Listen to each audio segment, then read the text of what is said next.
So, my name is Evan Moore, and I chose factitious disorder.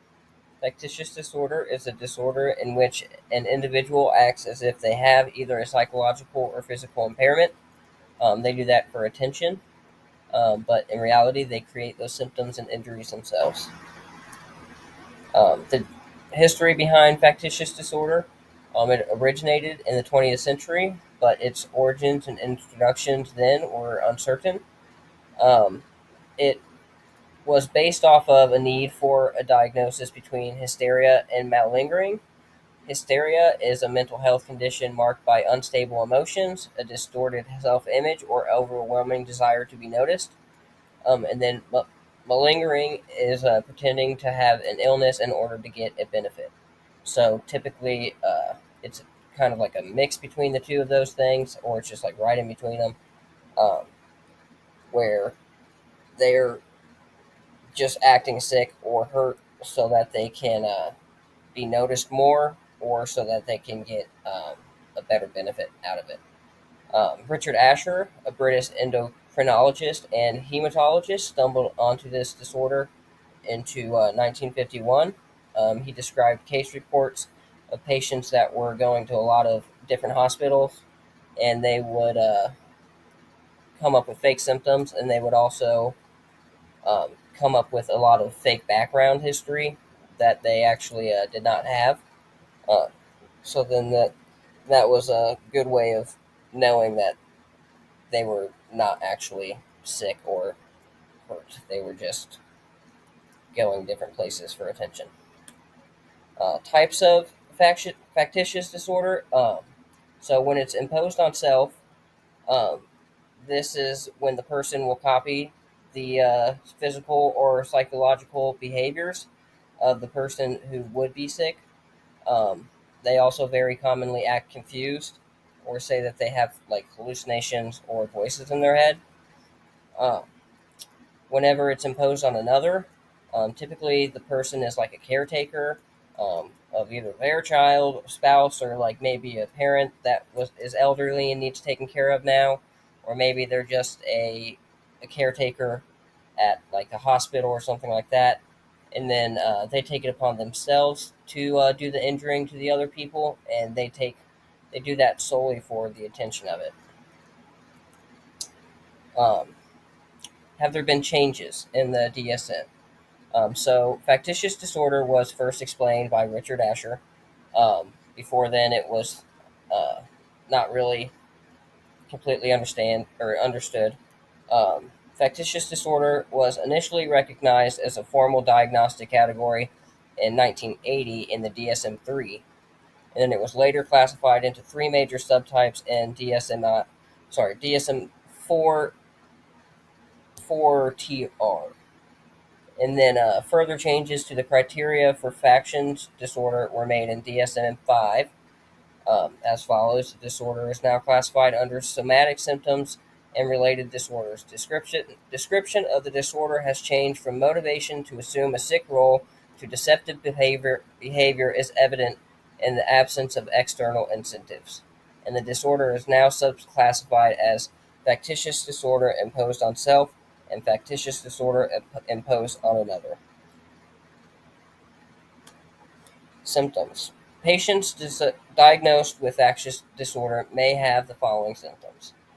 They may lie or mimic the symptoms. Like I said earlier, they will find a disorder that they feel like they can mimic, uh, and then they will go to hospitals, or maybe not hospitals, they'll just go to their family, and eventually they'll go to hospitals if they keep it going for too long. They may hurt or injure themselves to create the symptoms. They may contaminate a urine sample, even. They may, because they'll test their urine samples to see uh, if they're on anything and things like that, but they will contaminate their urine sample to make it worse than it actually is.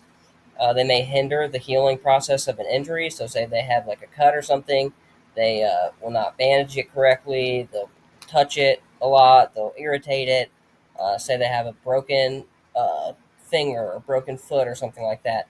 And they have a stent that they're supposed to have on it, or they're supposed to wear a boot, and they just don't, so that they so that it doesn't heal correctly or so that it doesn't heal at all.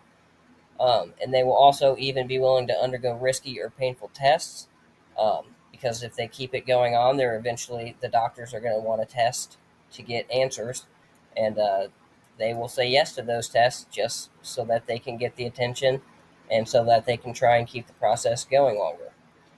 Most of these patients do not think that they have a problem, and many times this disorder is coupled with other disorders such as identity and personality disorders. So, the diagnostic criteria from the DSM 5 is there are four primary criteria for diagnostic factious disorder.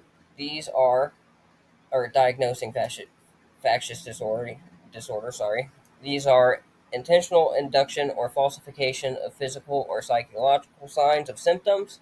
The individual presents themselves as ill, impaired, or injured to others. The deceptive behavior persists even in the absence of external incentives or rewards. Another mental disorder does not better explain the behavior.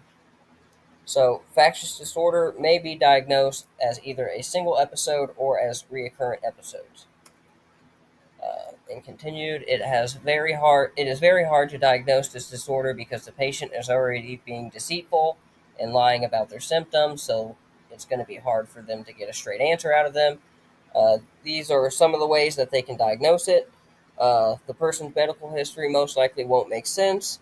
No believable reason is presented for the illness or injury. The illness won't follow the normal course. As like I said earlier, they won't let it take its normal course. They'll try and prolong it as long as normal or as long as possible. And then there may be a lack of healing for no reason. So the recommended treatment would be, in the case of self-imposed factious disorder, the first goal would be to get the individual to stop misusing their resources. In the case of factious disorder imposed on someone else, then they will try to make sure that all the victims are safe or any potential victims are safe, so that because the person doing it is not injuring themselves, they want to make sure that everyone else in harm's way is safe before doing anything else. Once those first steps are met, they can proceed into helping with the psychological aspect of things, seeing what any underlying causes there may be. So, the primary treatment is a type of counseling called psychotherapy. This treatment focuses on changing the patient's thinking and behaviors to where they were thinking that to get attention they have to act sick or injured, uh, to trying to think that you can get attention in healthy ways, rather than getting attention from hospitals or acting injured so your family feels bad for you, or other ways, or like in the imposed on someone else, they'll try to uh, teach them that they also don't need to hurt other people to get attention. There is no medications for this specific disorder, but there are typically underlying disorders related to it. They may be able to treat those, which could lead to a changing in their thinking and behaviors. So, if they have other underlying disorders and they can medicate those properly, it can eventually, um, maybe help them get out of the factitious disorder.